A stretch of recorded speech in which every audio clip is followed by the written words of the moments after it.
We move now to Cairo, Egypt to discuss the same with the Dr.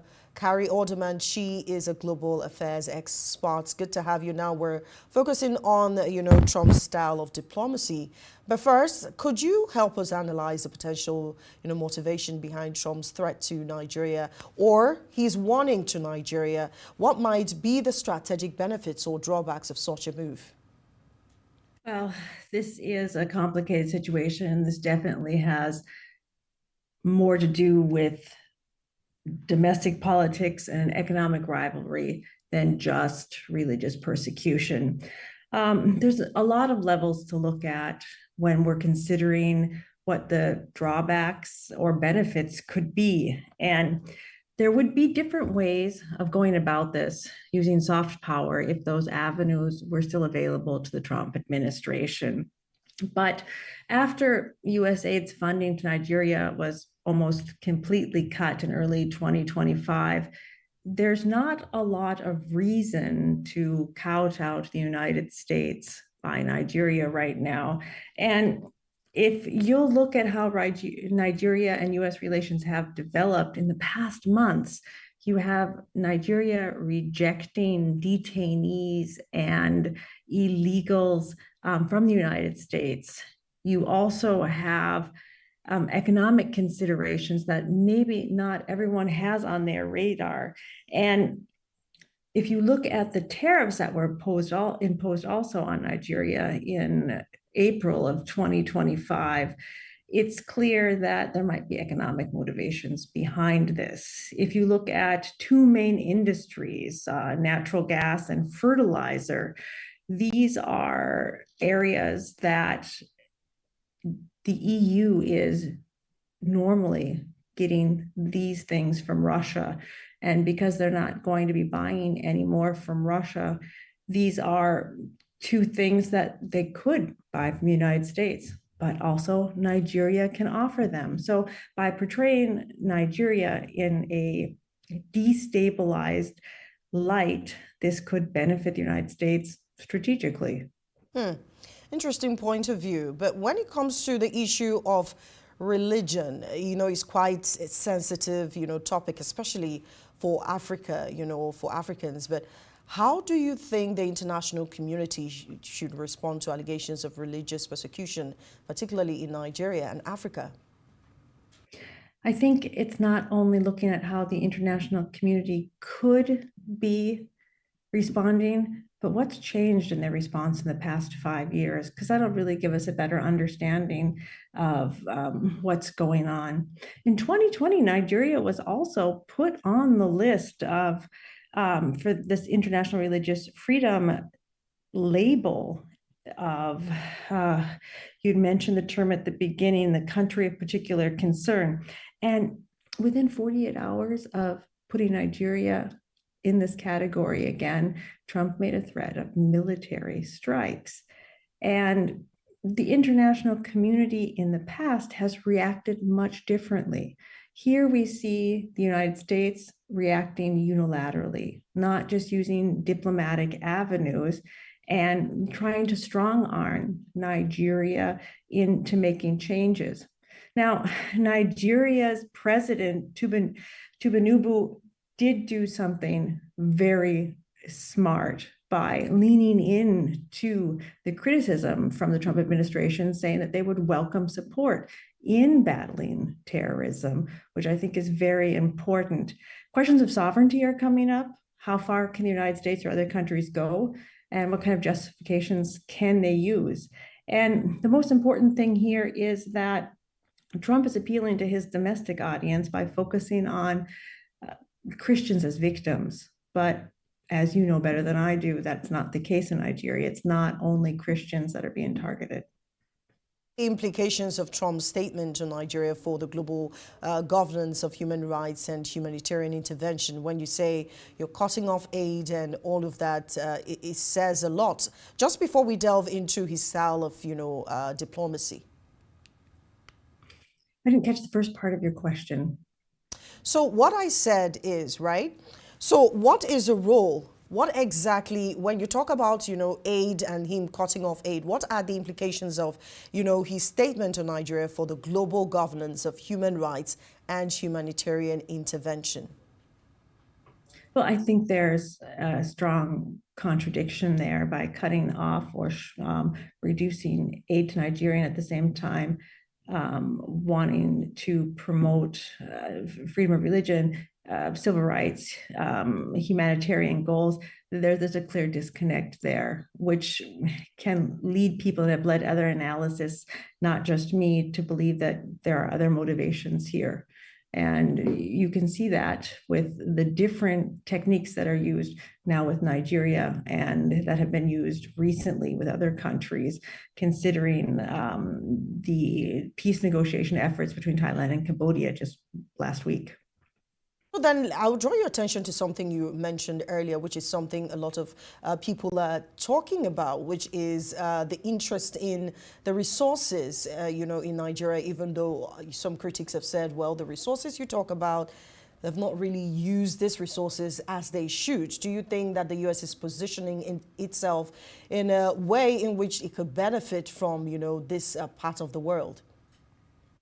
Well, I think if you're going to have to negotiate or be pushed into a corner by the United States, the transactional nature of Trump's diplomacy has shown that you have to pay to play, so to speak. So Nigeria might have to consider what it could give the United States in return. As I'd mentioned, the gas or the fertilizer is something that caught my eye, but Nigeria's natural resources could be much like the situation in Ukraine several months ago, where they were negotiating on rare earths for US support. This is something that might be discussed if Nigeria's Tinubu does get a chance to speak or meet with President Trump. So let's suppose, right, you're a global affairs analyst. Let's suppose you're a mediator in negotiations between the U.S. and Nigeria. How would you balance the concerns of both parties and find a mutually beneficial solution? Well, I think it's important to understand that a good negotiation ends when everyone is equally unhappy. If anyone walks away from this negotiation happy, that means that it's not really a fair negotiation. I think the first thing we have to do is understand what would the fruition of the threat mean? What would a military action against Nigeria look like?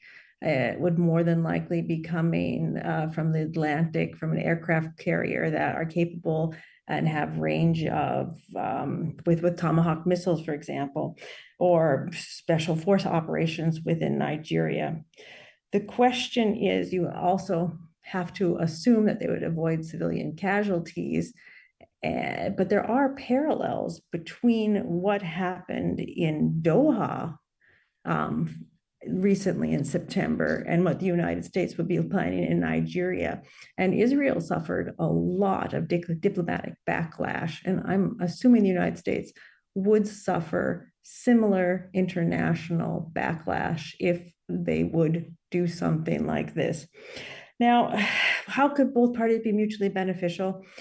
Nigeria has, in the last few hours, made clear statements that they welcome support from the United States, which, again, I'm going to say, I think is a very, very good mood. Another thing that Nigeria could do to even the playing field is talk more about the inclusivity of who is truly victims. And President Trump presenting only Christians as being victims is clearly creating a narrative that appeals to his domestic audience and creates relatability in the United States.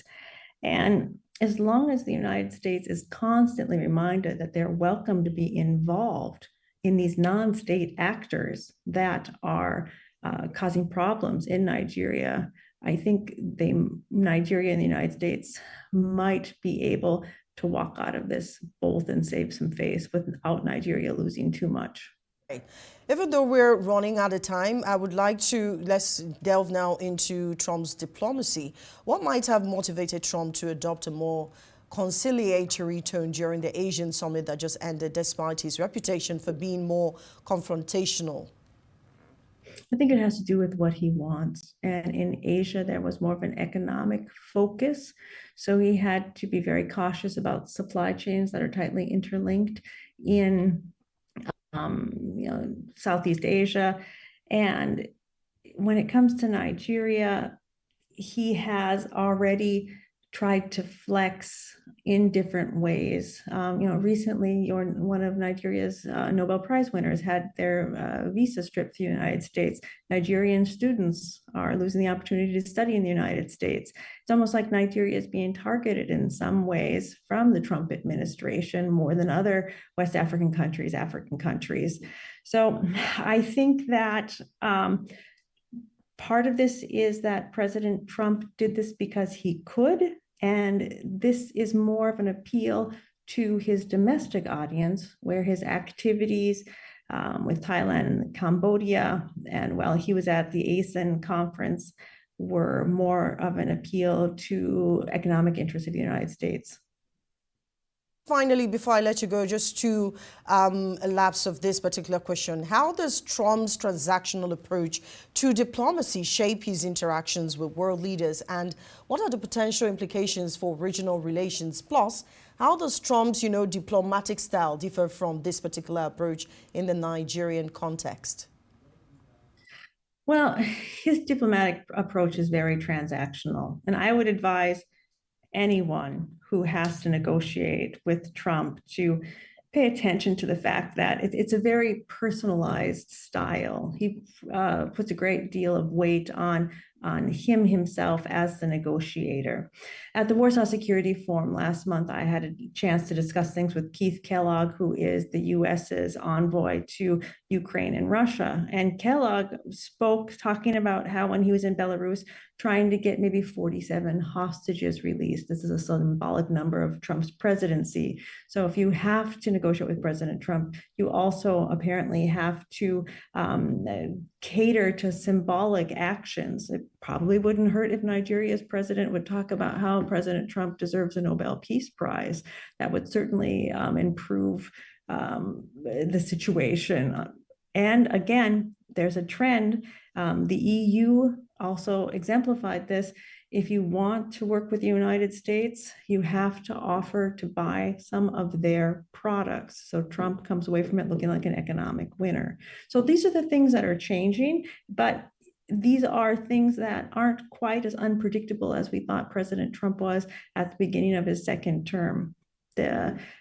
So if countries are looking at these things, there are ways to get along with US President Trump. Right. We look forward to that meeting in the coming days between the two presidents. Thank you so much, Dr. Kari Odermann, for joining us on Arise America.